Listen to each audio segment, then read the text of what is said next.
A lo largo de la historia han existido muchos dictadores sanguinarios, pero pocos tan perturbados como Muammar el-Gaddafi. Ese perro rabioso de Oriente Medio tiene como objetivo una revolución mundial. Es un loco, un auténtico lunático.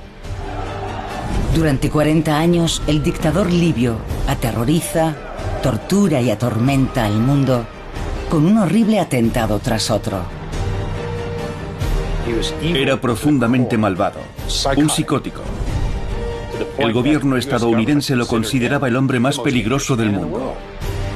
Esta es la historia del dictador que más tiempo se mantuvo en el poder en Oriente Medio, desde sus orígenes como revolucionario idealista hasta sus dementes crímenes en su nación y en todo el mundo, y de cómo sus delirios de grandeza condujeron finalmente a su caída.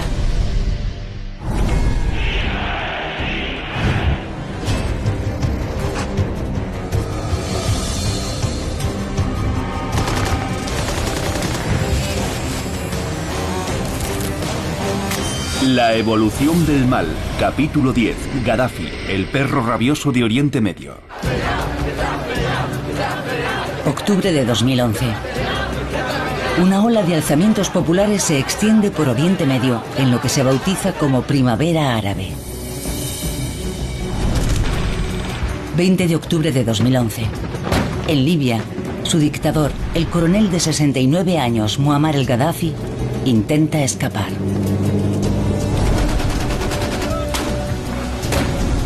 Dos meses antes, los rebeldes apoyados por la OTAN le han obligado a huir de la capital, Trípoli. Gaddafi se dirige a Sirte porque es su lugar de origen y espera conseguir protección de clanes y tribus leales. Y poco a poco esos rebeldes están ganando. Y están ganando con camionetas y armas cortas. Tras tomar el último reducto de Gaddafi, los rebeldes se acercan a su objetivo principal, el dictador mismo. Hay aviación francesa bombardeando la zona. Es un escenario muy caótico. De repente, el convoy del coronel es objeto de un ataque aéreo de la OTAN, que obliga al otrora todopoderoso tirano a refugiarse en un conducto de aguas residuales. Pero ¿cómo ha llegado a verse en esta situación?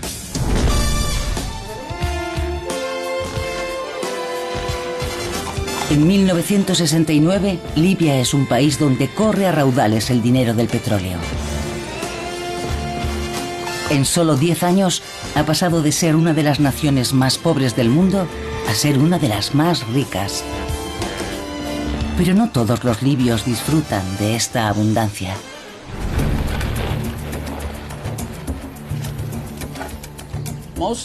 La mayoría de los libios vivía en zonas rurales, en condiciones muy difíciles. Apenas tenían para comer. Su gobernante, el rey pro-occidental Idris I, es un hombre profundamente corrupto. El rey Idris gastaba casi todos los beneficios del petróleo en sus socios y su familia y muy poco en el pueblo libio. En la base de la pirámide social libia se encuentran los beduinos. Los beduinos son tribus nómadas sin educación que intentan sobrevivir. Un beduino, oficial del ejército, está empeñado en acabar con la miseria de sus compatriotas y en liberarlos de las influencias imperialistas occidentales. En 1969, Gaddafi era un oficial de 27 años. Era un joven idealista que quería cambiar Libia. En sus tiempos de estudiante, ya estaba reclutando amigos que quería que le acompañaran en un gobierno revolucionario en el futuro. Él y sus socios planeaban infiltrarse en el ejército como plataforma para orquestar el golpe. 1 de septiembre de 1969, 2:30 de la madrugada. Después de más de 10 años de planificación, Gaddafi está preparado para dar el paso. Mientras el rey Idris está fuera del país recibiendo tratamiento médico en Turquía, se pone en marcha la Operación Jerusalén. Gaddafi toma el cuartel de Berka, en Bengasi, la segunda ciudad de Libia. Si hablamos de golpes hay que darle un 10. No hubo la menor resistencia. Los generales y los oficiales obedecieron y le dejaron actuar. No se vertió ni una gota de sangre, no se hizo ni un disparo. Fue uno de los golpes más pacíficos de la historia. Victorioso, a las 6 de la mañana, Muammar el-Gaddafi llega a la radio de Bengasi.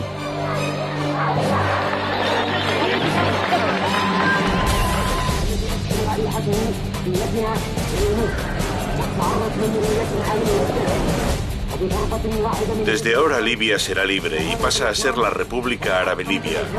Hermanos libres en una sociedad que, Dios lo quiera, enarbolará la bandera de la hermandad y la igualdad. Por toda Libia la gente exultante salió a las calles celebrando la llegada del nuevo gobierno, dirigido por un hombre de la calle. Gaddafi forma con sus cómplices un nuevo consejo del mando revolucionario. Él es su presidente.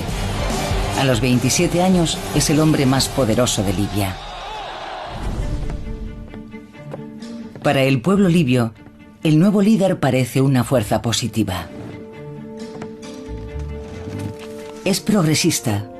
Dice que quiere modernizar la nación con la revolución socialista de Al-Fatah.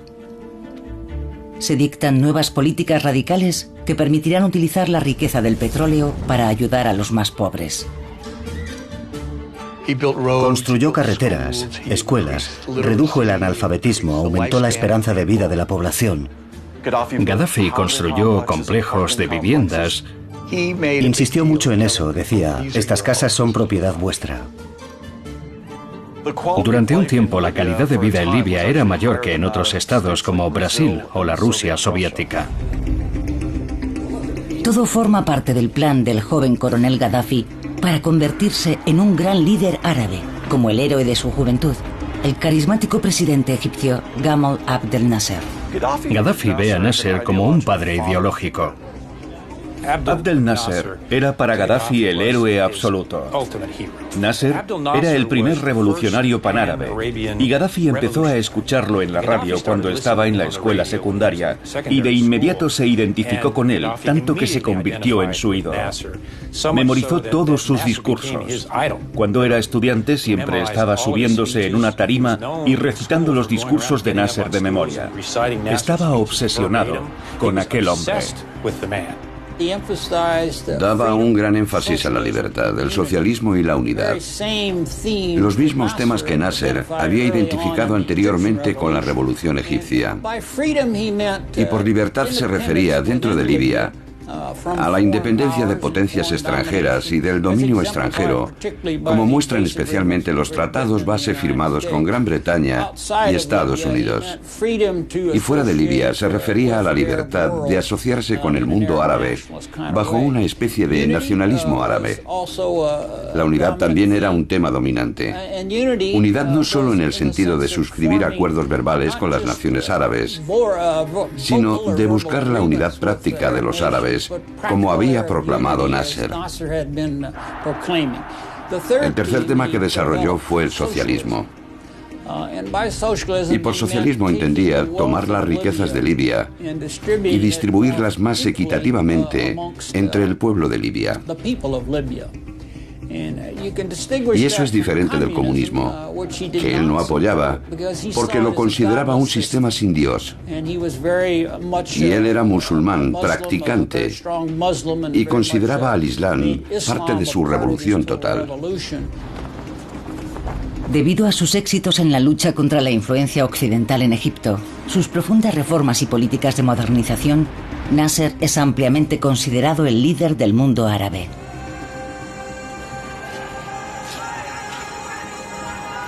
Cuando Nasser muere repentinamente de un ataque al corazón en 1970, Gaddafi ve la oportunidad de pasar de discípulo a maestro. Su estandarte será la causa de Palestina contra Israel.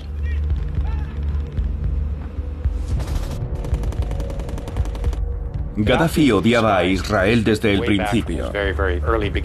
Consideraba a Israel un ladrón de tierras musulmanas.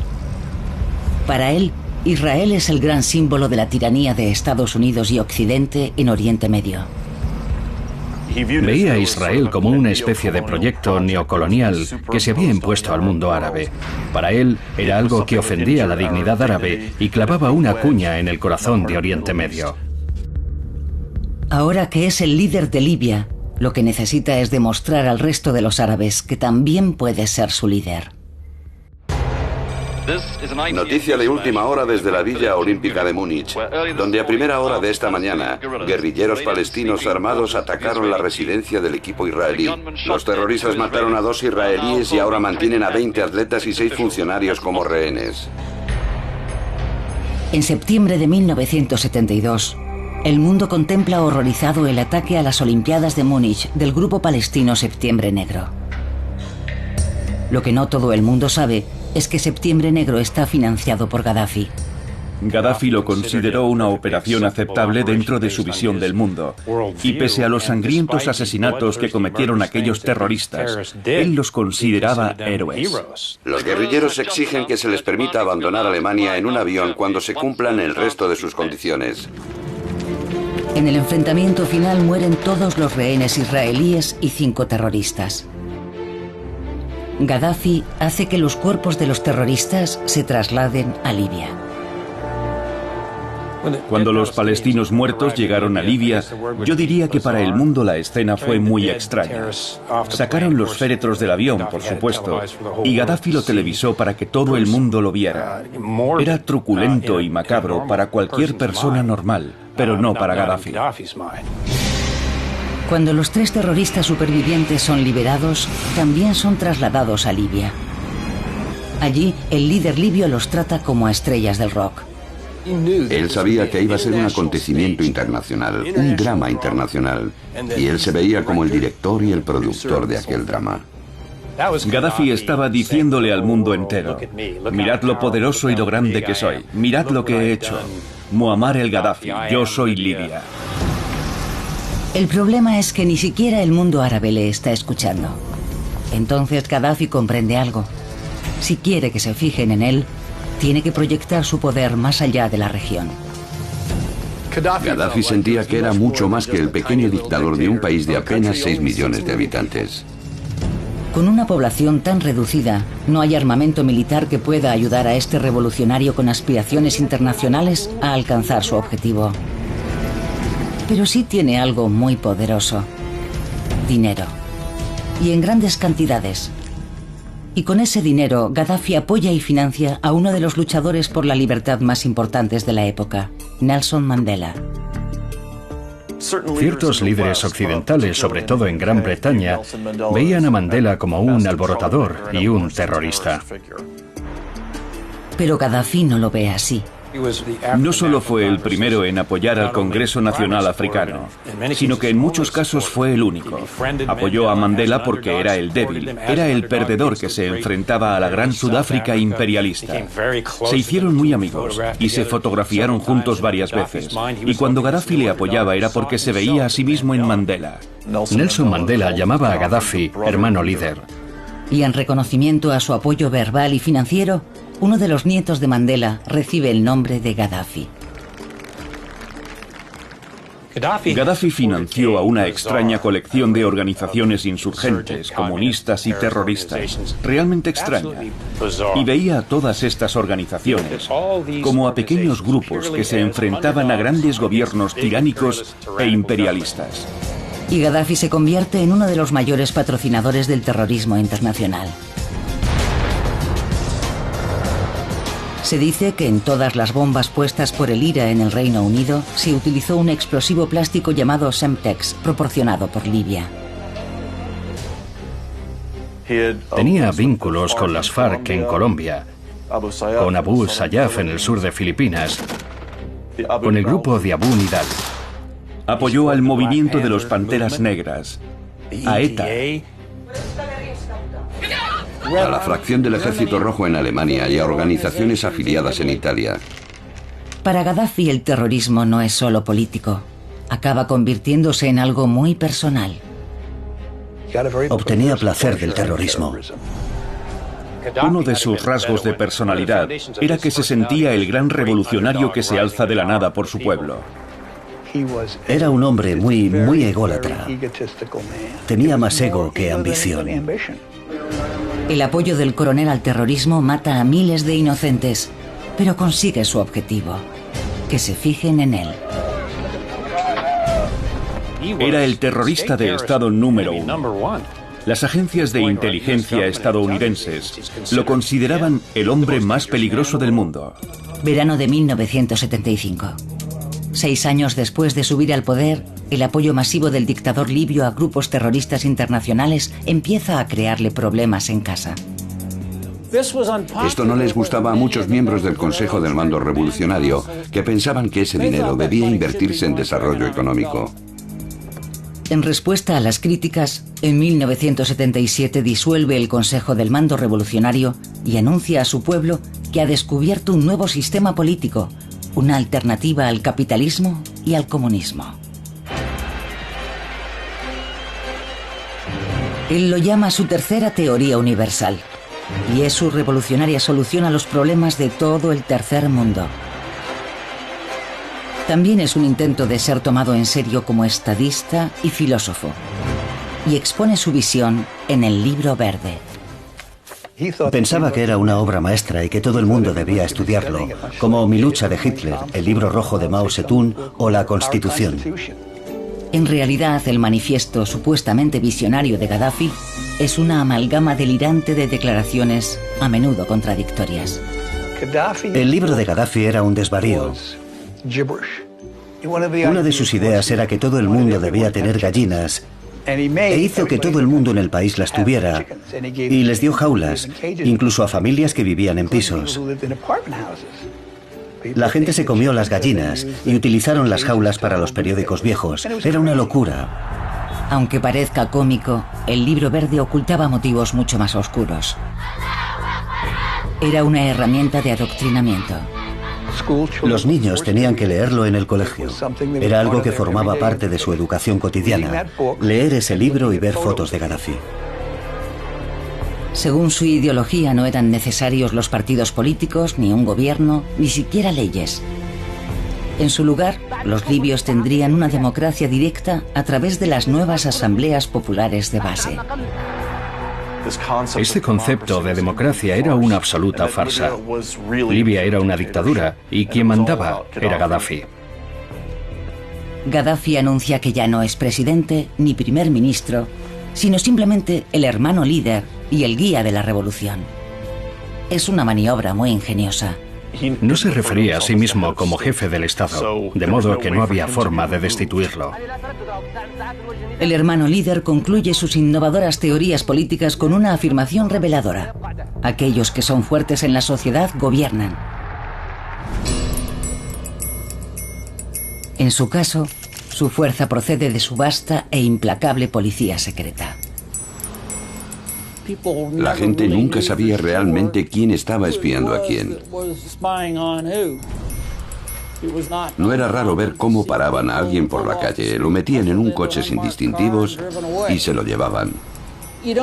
No hace falta ver algo así muchas veces para que todo el mundo empiece a pensar, ¿habré hecho algo malo? ¿Seré yo el siguiente? Y si Gaddafi decide que estás en su contra, te aplastará. 5 de junio de 1984, pabellón de baloncesto de Bengasi.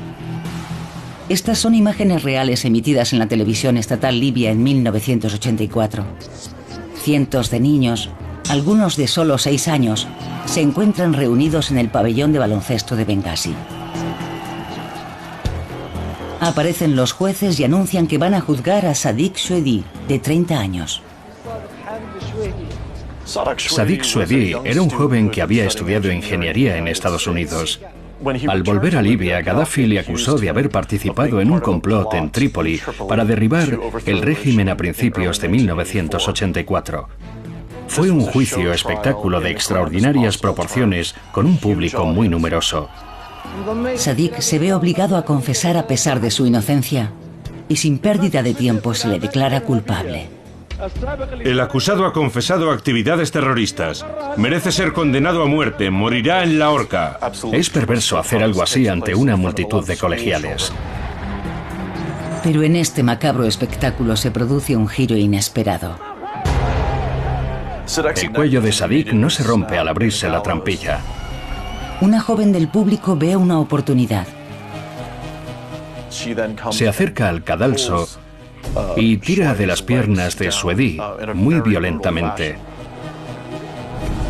Millones de personas ven cómo remata a Sadik y se hace famosa en toda Libia como Huda la ejecutora. Y Gaddafi se encarga de convertirla en una de las mujeres más ricas y poderosas del país. Es un ejemplo para todos los libios de las recompensas que merece la lealtad al hermano líder. Pero las ejecuciones públicas en casa no bastan. Tiene que perseguir a todo libio que se oponga a él, donde quiera que se esconda.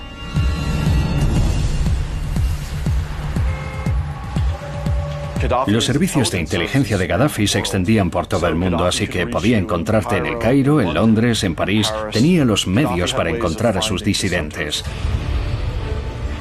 Llama a sus adversarios exiliados perros callejeros y los caza salvajemente por las calles de Europa. Quería que esas muertes fueran públicas. Era parte de su modus operandi.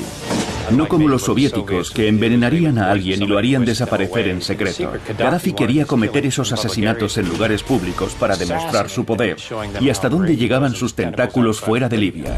17 de abril de 1984, Londres, Reino Unido.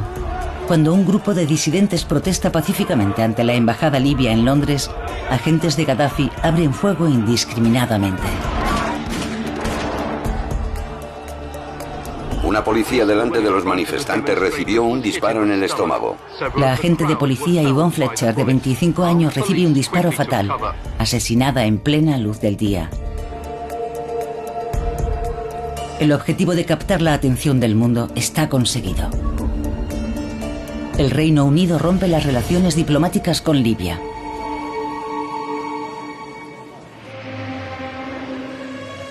Pero a Gaddafi le trae sin cuidado. Ya ha encontrado un escenario aún mayor para sus operaciones. De todos los dictadores modernos, Gaddafi era el que necesitaba más atención. Pasa de periodos de lucidez a una inestabilidad absoluta. En este punto está perdiendo el control. 23 de marzo de 1986. La Marina estadounidense está realizando unas maniobras en el Mediterráneo frente a la costa de Libia. Se dirigen hacia una zona conocida como el Golfo de Sidra. La Marina estadounidense estaba haciendo unas maniobras de entrenamiento en el Golfo y entonces Gaddafi lanzó una amenaza. No podéis hacer operaciones en mi Golfo. Estados Unidos dijo, no es tu Golfo, son aguas internacionales. Y Gaddafi dijo, no, el Golfo es mío. Habéis cruzado una línea mortal y pagaréis el precio. Libia dispara 6 misiles contra aviones estadounidenses. Estados Unidos responde hundiendo 3 patrulleras libias y destruyendo una instalación de misiles.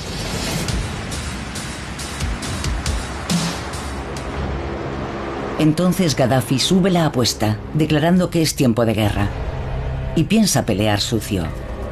Sus acciones lo ponen en rumbo de colisión contra Estados Unidos, que le declara su enemigo público número 1. 4 de abril de 1986. Agentes de inteligencia estadounidenses en Berlín Oeste interceptan un extraño télex enviado desde la embajada libia en Alemania Oriental. Trípoli estará satisfecho cuando vea mañana los titulares. Horas después, una mujer entra en un club nocturno de Berlín Oeste. El Club La Belle era conocido como el Club de los estadounidenses. Era donde solían ir los soldados con sus familias. Y si querías atacarlos en Alemania, ese era el lugar. Y esta noche no es diferente. La pista de baile está atestada de soldados estadounidenses.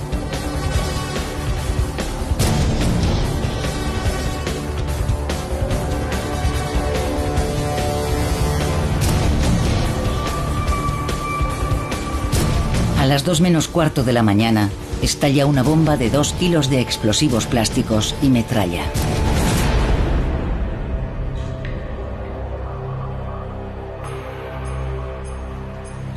Mueren 3 personas, entre ellas 2 soldados estadounidenses.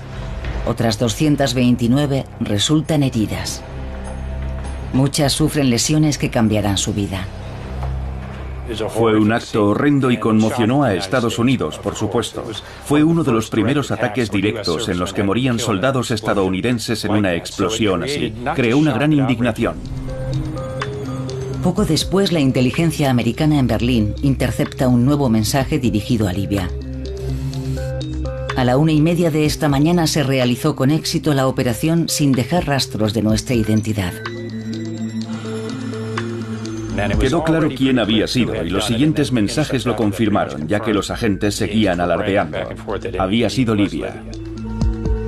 Washington ya no tiene dudas. Gaddafi es el enemigo público número 1 de Estados Unidos. Ese perro rabioso de Oriente Medio tiene como objetivo una revolución mundial. 10 días más tarde, el presidente Reagan da luz verde a la operación Cañón de El Dorado.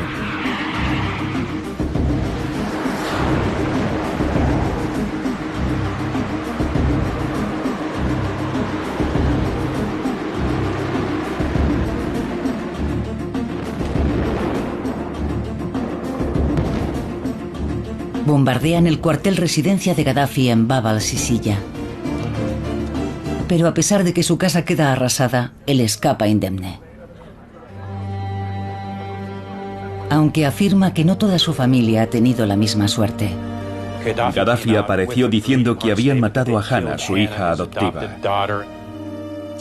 Intentó utilizar aquello para presentarse a sí mismo como alguien que estaba siendo atacado por el gran Satán de los Estados Unidos. Y lo utilizó para reforzar el apoyo popular a su persona y a su régimen. Y clama contra Occidente. Su gobierno es un gobierno terrorista. Reagan es el mayor terrorista del mundo. Ustedes no conocen la civilización. Nosotros somos una nación civilizada. Pero no todo es como parece. Resultó ser toda una farsa. Su hija no había muerto. Pero la verdad no va a impedir que Gaddafi ejecute su venganza contra Estados Unidos. Inmediatamente después del ataque, casi se podía ver que estaba mentalmente trastornado por el ataque. Era relativamente inestable, pero estaba loco. No se le podía hacer algo así a Muammar el Gaddafi, el grande, el hermano líder. Y a todo aquel que lo hiciera, había que ponerlo en su sitio. 21 de diciembre de 1988. Entre los 259 pasajeros y tripulantes que embarcan en el vuelo 103 de Pan Am en el aeropuerto de Heathrow, en Londres, está Michael Bernstein, de 36 años. Nos hicimos novios en la universidad. Éramos muy felices. Tenía un maravilloso sentido del humor y era un padre increíble. Adoraba a sus hijos. A las 6:25 de la mañana, el avión despega hacia Nueva York.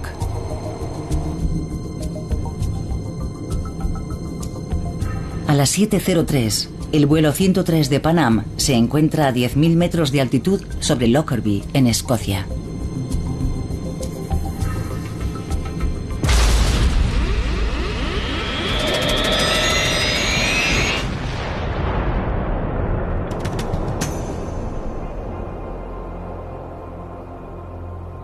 Una bomba había abierto un boquete de medio metro en la bodega de carga. El avión se partió en dos a más de 10.000 metros. Se convirtió en una enorme bola de fuego que cayó del cielo, 100.000 kilos envueltos en combustible ardiendo. Fue como si hubiera estallado una bomba gigante y se registró como si fuera un terremoto debido a su magnitud.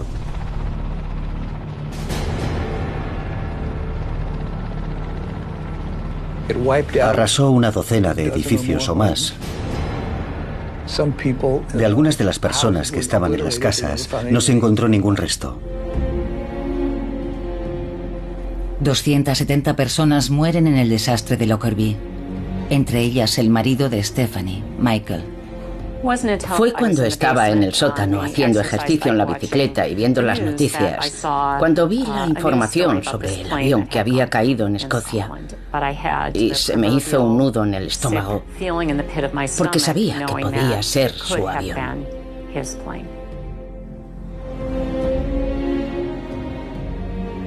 Mi hijo bajó primero. Acababa de cumplir 4 años. Supongo que a esa edad todavía no entienden el concepto de que la muerte es irreversible. Y cuando bajó mi hija parecía como si le hubieran dado un puñetazo en el estómago. Porque con 7 años y medio ella sí entendía lo que significaba. Fue la cosa más dura que ha ocurrido en mi vida.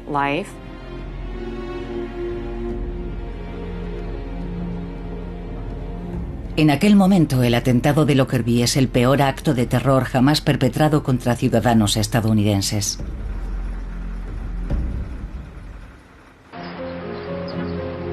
En Libia, Gaddafi niega tener relación alguna con la bomba.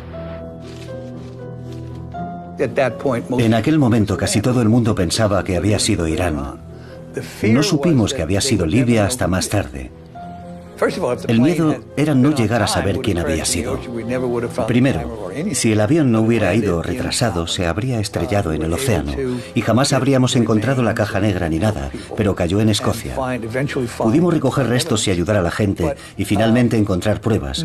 Pero entonces nadie sabía quién había sido y nadie nos daba respuestas. Y no nos daban respuestas porque no las sabía, nadie lo sabía. 19 países diferentes estaban participando en la investigación, porque había víctimas de 19 nacionalidades en el avión. Entonces fue la mayor investigación de la historia del FBI. La primera prueba que encontraron fue un pequeño circuito impreso incrustado en un trozo de metal. Al analizarlo y unir las piezas, descubrieron que era similar al de un detonador que un agente libio había utilizado previamente en una bomba de Semtex para otro atentado que se frustró. Era el mismo tipo de circuito. También se descubrió un cargamento de los mismos circuitos, gran parte de los cuales se habían vendido al ejército libio. Así que estaba bastante claro que aquel circuito había salido de Libia. A pesar de las negociaciones de Gaddafi, una investigación de casi 4 años revela que 2 agentes libios introdujeron la bomba en el avión. Aquello lo cambió todo para la CIA en Estados Unidos. Teníamos un enemigo entre manos que era capaz de hacer algo así y realizar un plan tan complejo sin ser detectado. Las Naciones Unidas responden con duras sanciones. Gaddafi se convirtió en una especie de paria internacional. Y aquello no le gustaba porque siempre había considerado a Libia un escenario demasiado pequeño. Para él una píldora difícil de tragar.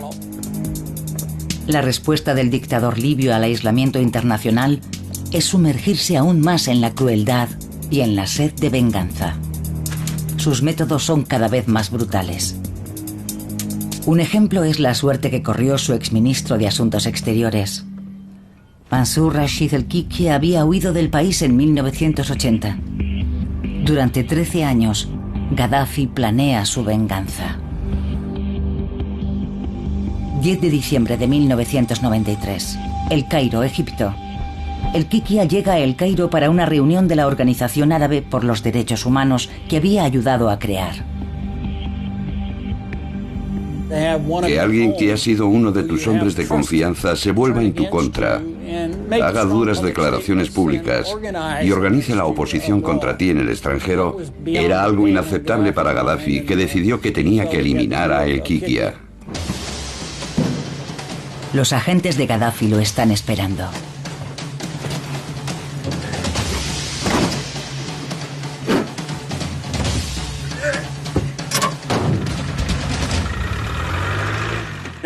Todo el mundo supuso que había sido secuestrado por las autoridades libias. La familia tenía la esperanza de que siguiera vivo. En realidad, solo una persona volverá a verlo vivo. Esa persona es Muammar el-Gaddafi y lo guarda en su congelador.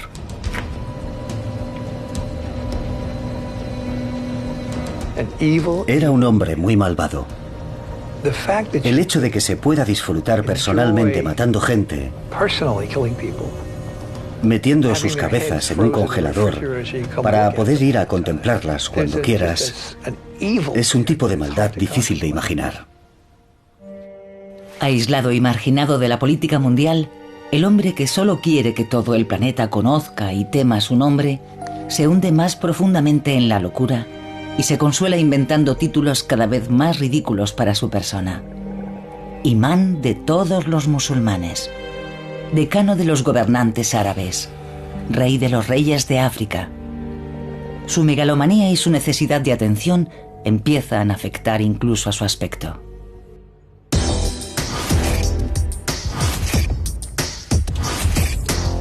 Los atuendos de Gaddafi eran cada vez más llamativos y extravagantes, hasta el punto de convertirse en el Liberace del mundo árabe. Su aspecto era cada vez más absurdo. Parecía uno de esos personajes de los musicales de Gilbert y Sullivan, uno de esos almirantes locos, cubierto de brocados, medallas y todo eso. Y pasó de los uniformes de almirante a vestirse de beduino. En un par de ocasiones, apareció con algo que parecía un saco de basura marrón. Cambiaba de vestuario varias veces al día. Cuando le preguntaban por qué, respondía que él marcaba las tendencias de la moda en su país, que lo que él vestía se ponía de moda entre el pueblo. Se había convencido a sí mismo de que sus atuendos eran lo que le gustaba a la gente. Para los árabes empezaba a ser un poco embarazoso. Se cansaron de él y entonces pensó, bueno, en realidad no soy árabe, soy africano. Uno de los rasgos distintivos de Gaddafi eran sus tendencias histriónicas. Tenía un desorden de personalidad histriónico. Le encantaba actuar. Lo importante era deslumbrar y atraer toda la atención posible, y eso lo llevaba al extremo. Gaddafi lo organizaba todo alrededor del papel que interpretaba para que la gente siempre estuviera hablando de él. Y su obsesión por la apariencia no se limita al vestuario. Gaddafi se hizo cirugía plástica porque era un hombre muy vanidoso.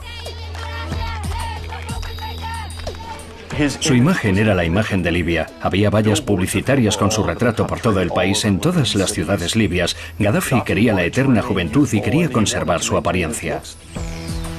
Se cree que a lo largo de los años, el dictador libio se sometió a varias operaciones de cirugía estética. Él se veía como un hombre muy atractivo. Pero para este aspirante a líder mundial, los títulos grandiosos y un físico perfecto no son suficiente. Nerón tuvo su guardia pretoriana, Hitler tuvo a las SS y Gaddafi va a superarlos a ambos. Será el primer gobernante de la historia con una guardia formada enteramente por mujeres.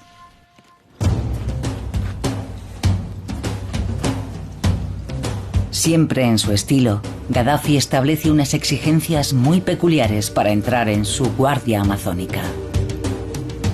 Para ser una guardia amazónica tienes que ser alta, tener el pelo largo. Tienes que ser guapa y tienes que ser la chica que llama la atención de inmediato. Sobre todo tienes que llamar su atención. Eso es muy importante. En poco tiempo viaja a todas partes con su falange de guardias amazónicas para deleite de los medios internacionales.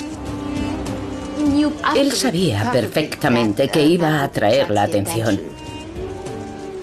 Públicamente, Gaddafi era un gran defensor de las mujeres. Era el hombre que luchaba por su libertad, que quería liberar a la mujer árabe. Pero en privado, la realidad no puede estar más lejos de la verdad.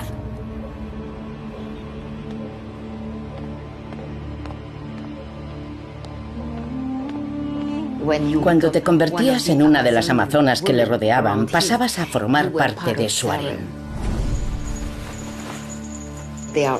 Vivían como en una cárcel y él llamaba a las chicas noche y día. Las maltrataba, las obligaba a acostarse con 1, 2, 3, 4 personas. Y las obligaba a fumar, a beber, a bailar, a tomar cocaína. Era como una bestia, como un animal. Y las amazonas no son las únicas presas de Gaddafi. Estaba obsesionado con el sexo. Se ha dicho que necesitaba acostarse con 4 chicas diferentes al día. Gaddafi utiliza su posición como hermano líder para buscar más víctimas. También en sus visitas oficiales a escuelas. Los colegios, por supuesto, eran una fuente perfecta para él. Cuando le ponía a una niña la mano en la cabeza, era la señal que les decía a sus guardaespaldas: esta la quiero. Y ella ya podía despedirse de su infancia. Iba a bodas y elegía a las chicas que quería. Las secuestraba y las violaba. Y a veces las mataba y no se volvía a saber de ellas. Las mujeres y las niñas elegidas por Gaddafi no pueden hacer nada. El sexo y la violación son totalmente tabú. No se puede hablar de eso en Libia. Es una sociedad muy conservadora. Una violación significa que tu vida está totalmente destruida. Que todos te van a rechazar si se sabe. Que te van a expulsar de tu familia. Es el crimen perfecto. Y el criminal, el mismo Gaddafi, podía hacer lo que quisiera porque sabía que nadie iba a hablar. Pero las violaciones no solo satisfacen los deseos básicos de Gaddafi, las utiliza para aterrorizar a sus opositores. Utilizaba el sexo para dominar a la gente, para humillarla. Lo utilizaba como una herramienta para gobernar. Y cuando quería humillar a alguien, sobre todo a hombres ricos y poderosos de su país, solía violar a sus hijas o esposas. Es imposible saber a cuántas mujeres y niñas violó Gaddafi. Creo que se podría decir que es el violador más prolífico de la historia. Estrambótico, obseso sexual, violador.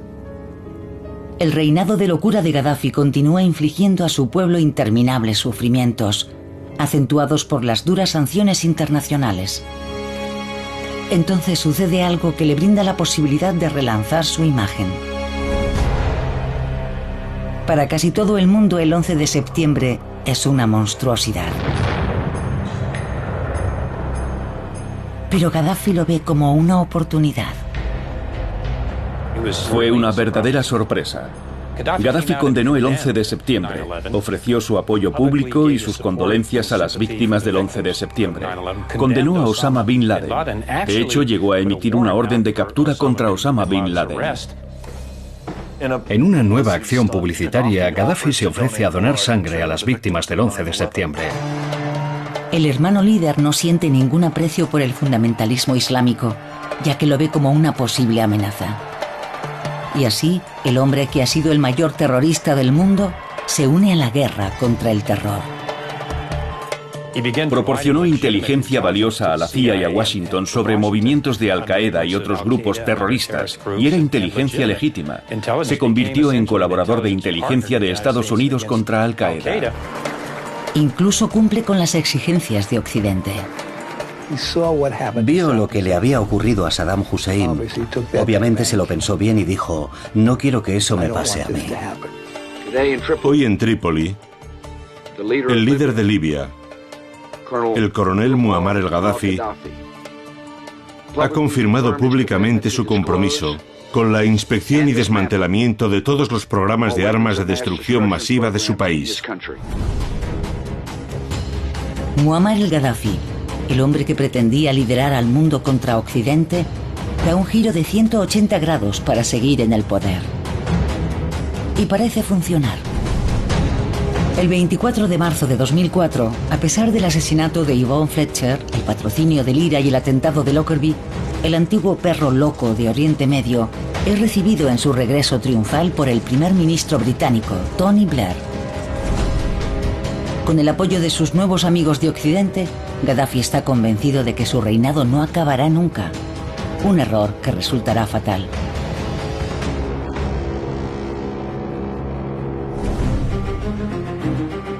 En septiembre de 2009, después de 4 décadas intentando convertirse en un estadista internacional, parece que el sueño de Muammar el-Gaddafi se va a hacer realidad.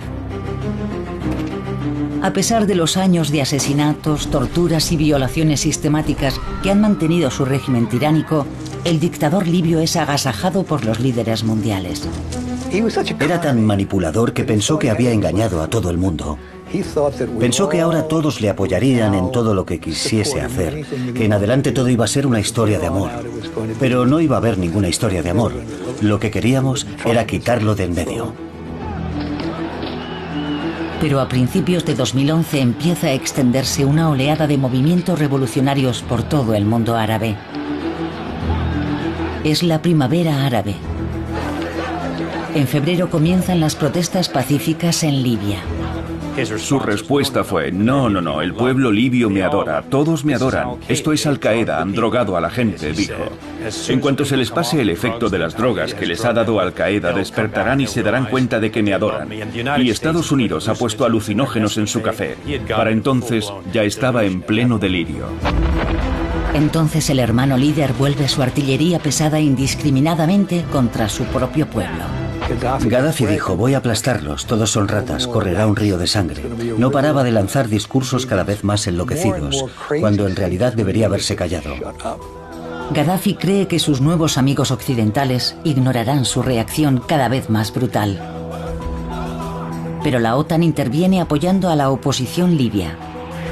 Establecen una zona de exclusión aérea y lanzan bombardeos contra las fuerzas de Gaddafi. Gaddafi estaba furioso e hizo una serie de amenazas. Creo que la más importante era que cuando aquello terminase, se ocuparía de que Europa pagase por la intervención de la OTAN. Pero es una amenaza vacía, una señal más de que ha perdido todo contacto con la realidad.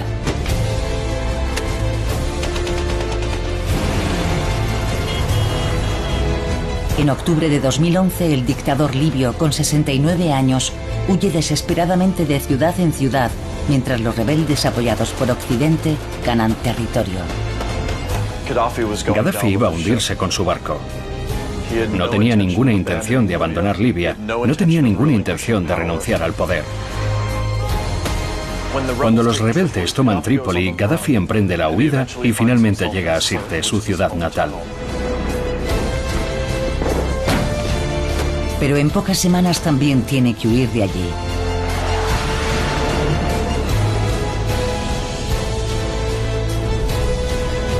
Arrastrándose por las arenas del desierto, busca desesperadamente otro vehículo en el que continuar la huida. Pero no tiene suerte.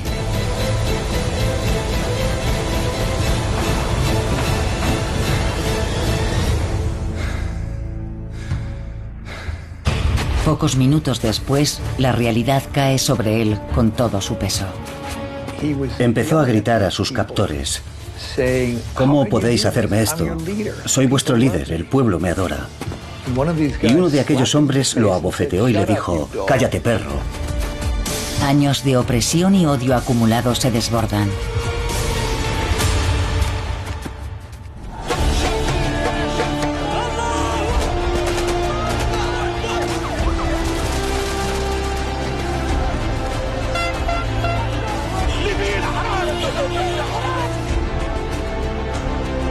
Después de 42 años, el reinado del terror de Gaddafi ha terminado.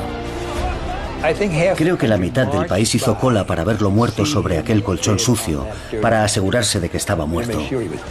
Querían asegurarse de que aquello había terminado. Por fin Libia es libre. Es un momento que una de sus víctimas, Stephanie Bernstein, recuerda muy bien. Recuerdo con toda claridad el día que mataron a Gaddafi. Estaba hablando por teléfono con mi hija y nos echamos a llorar y le dije: ya no puede hacer daño a nadie más.